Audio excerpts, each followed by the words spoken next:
जय बोले अनंतानंद पंच परमेष्ठी भगवान की। परम पूज्य गणाचार्य गुरुदेव जी 108वें रागसागर जी महाराज जी की जय। परम पूज्य श्रवणाचार्य गुरुदेव जी 108 विशुद्ध सागर जी महाराज जी की जय। अहिंसा परमो धर्म की जय। गण्यकारिका 105 विभा श्री माता जी की जय। समस्त आरिका संघ की जय। वंदामी माता जी सभी को जय जिने। माता जी सवेरे जब बंध की चर्चा चल रही थी तो उसमें आया था कि हमेशा और हर कर्म एक क्षेत्र का स्थित होकर के सभी आत्मा के प्रदोषण में अनंत अनंत कर्म पुद्गल वर्गनाएँ बनती है।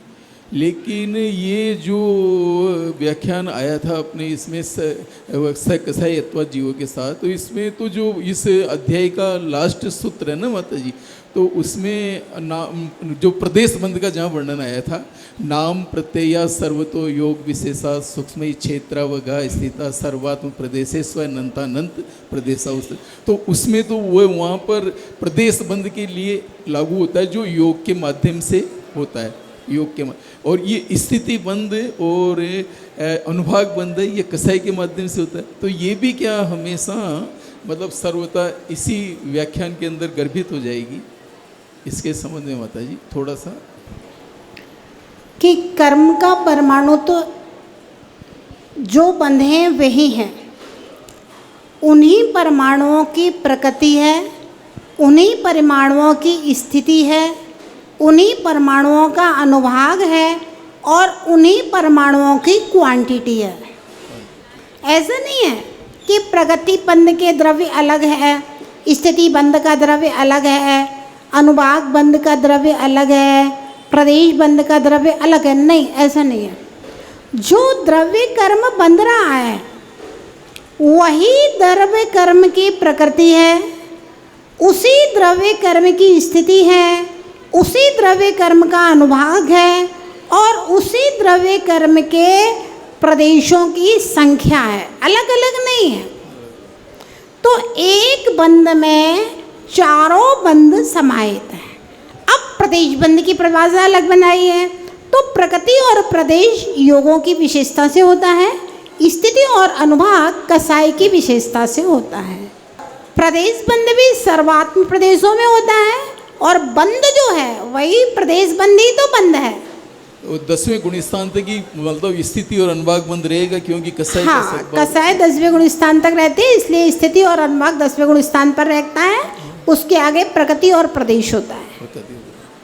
बंदा ही अगली जिज्ञासा हमारे अध्यक्ष महोदय पाटोदी साहब। आसुर के कारण तो उसमें मिथ्या दर्शन मुख्य है, 5 कारण हैं योग।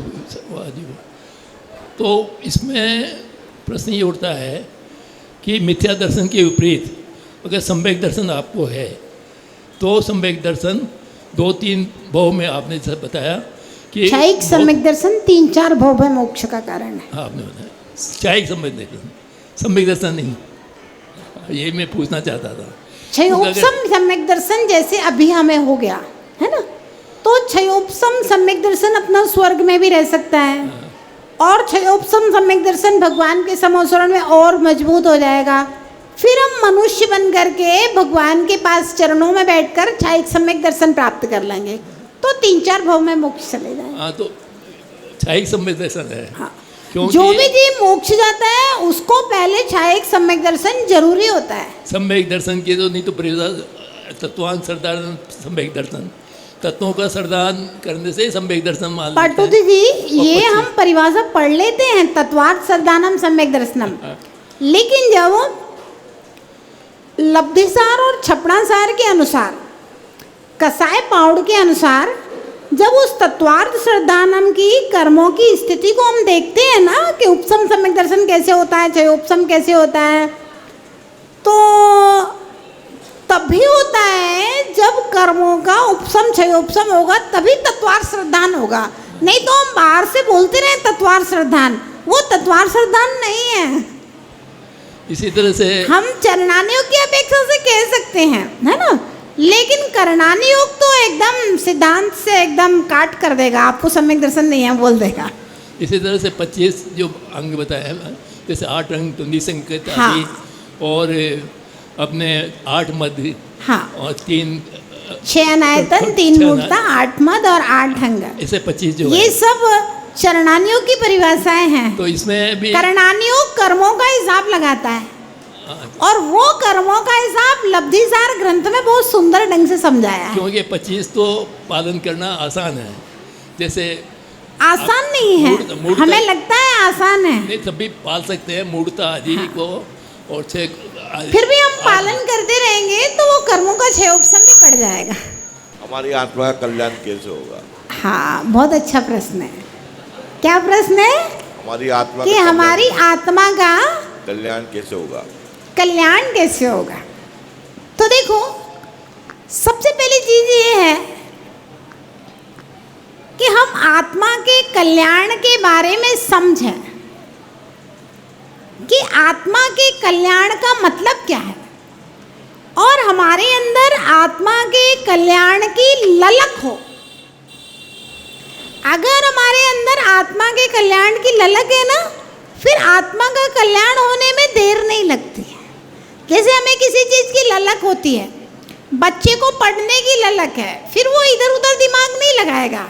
किसी को कोई काम सीखने की ललक हो जाती है, फिर वो इधर उधर दिमाग नहीं लगाता है।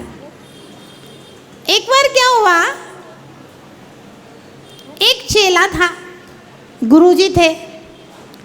चेले ने कहा कि गुरुजी, इतने दिन हो गए आपके पास रहते रहते मुझे, और अभी तक मुझे परमात्मा का ध्यान नहीं हुआ है, क्यों नहीं हो रहा है?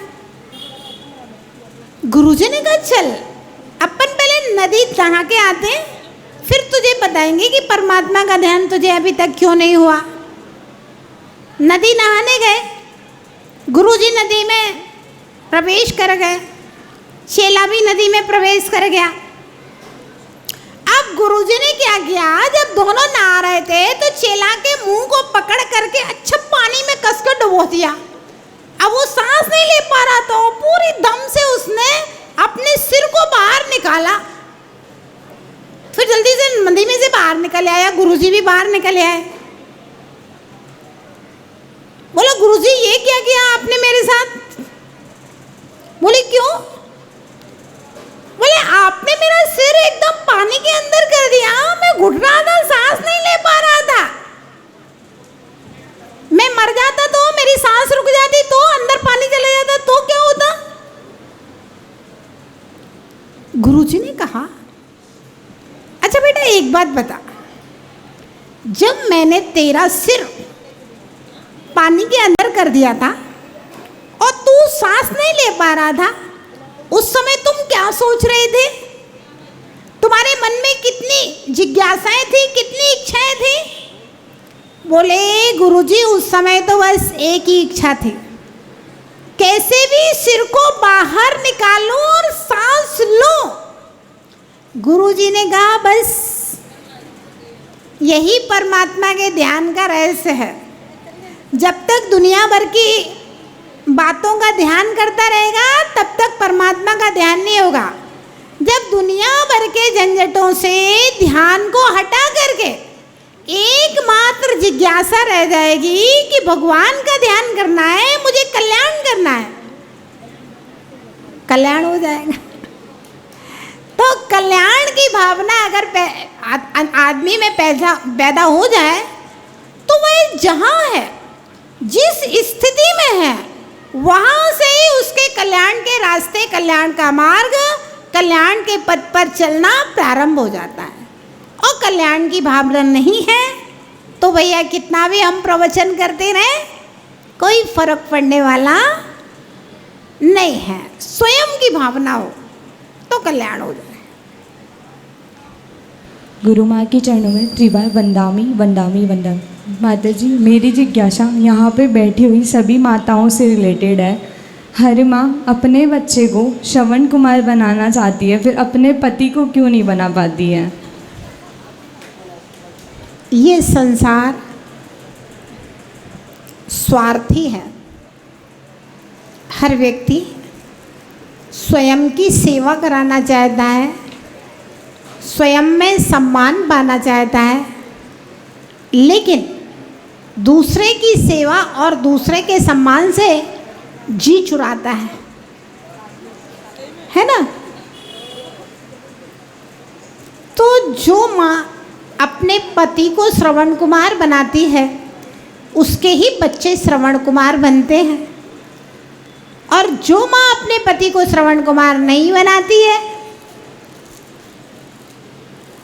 तो ऐसी माँ के बच्चे श्रवण कुमार नहीं होते। माँ का कर्तव्य है, अगर वो अपने माता पिता सास ससुर की सेवा करती है तो उसकी संतान स्वतः ही उसकी सेवा करेंगे, क्योंकि जो हम बोते हैं वही पाते हैं। बबूल के बीज बोओगे तो बबूल मिलेंगे, और आम के बीज बोओगे तो आम मिलेंगे। अच्छा व्यवहार बोओगे तो अच्छा व्यवहार मिलेगा, बुरा बोओगे तो बुरा मिलेगा। यूँ भी बच्चे सुनकर और पढ़कर कम सीखते हैं और देखकर ज़्यादा सीखते हैं। तो जो हम बच्चों को दिखाएंगे वही बच्चे भविष्य में करके दिखाएंगे। एक जिज्ञासा और है, मैंने अभी चौके में कई बार नोटिस किया है, बहुत से लोग अपने घर से बना के लाते हैं और चौके में चलाते हैं। कोई सी भी सामग्री जो बना के लाते हैं, क्या वो चली हुई सामग्री चौके में चलाना उचित है? ऐसा है, आगम का जो विधान है वो ये है, 7 चौके तक एक लाइन से अगर घर है तो कच्चा भोजन दाल रोटी सब्जी भी जा सकती है, और फल मेवा वगैरह ऐसी कोई चीज़ है जो बिना अनाज की है तो वो दूसरे चौके से आ सकती है। आगम में इस बात का कोई निषेध नहीं है, लेकिन हाँ, चलाने वाले का कर्तव्य है चौके वाले को संकेत कर दें, पूछ लें, और इतनी सावधानी बरतें। बेचारे चौके वाले ने 24 घंटे मेहनत की है, बहुत भावना भाई है ना, और श्रम से चौका लगाया है। कहीं ऐसा ना हो चौके वाले को मेरे कारण कष्ट हो जाए, या फिर अपने कारण कोई व्यवधान आ जाए आहार में, तो बेचारा चौके वाला बहुत दुखी होता है। इन सब चीज़ों का सावधानी पूर्वक ध्यान रखें, और बाकी जो लोग भी आहार कराने जाते हैं वो यथायोग्य साधुओं के स्वास्थ्य की अनुकूलता का ध्यान रखें। वंदामी माता जी। वंदामी माता जी, सभी को जय जय। माता जी, मेरा प्रश्न ये है कि जो आर्मी होती है तो दुश्मनों को मारती है ना आर्मी, हाँ, तो उनको पाप लगता है नहीं लगता? अच्छा प्रश्न है। आर्मी दुश्मनों को मारती है तो पाप लगता है या नहीं लगता है? अगर आर्मी विद्वेष के कारण से, दुश्मनी के कारण से, कसाय भाव से अगर शत्रु को मारती है तो उसको बहुत ज़्यादा पाप लगता है। लेकिन अपने देश की रक्षा के लिए अगर किसी को मारती है, पाप तो लगता है लेकिन कम पाप लगता है, पाप तो लगेगा। जय बोलिए महावीर भगवान की जय।